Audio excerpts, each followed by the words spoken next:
In this video, I'll show you how to check your money on PayPal, your available balance, recent transactions, and whether anything is pending or on hold.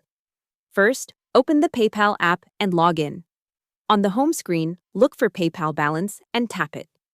PayPal's help pages note that on the app, you can view your available balance by tapping PayPal balance. On the balance screen, you'll usually see your available amount in your main currency. Remember, your available balance may not include pending payments or payments that are still on hold, so it's normal if it doesn't match what you expect right away. Next, to check where money came from or went, tap Activity. PayPal says you can check payment status by going to Activity, selecting a transaction, and using filters if needed.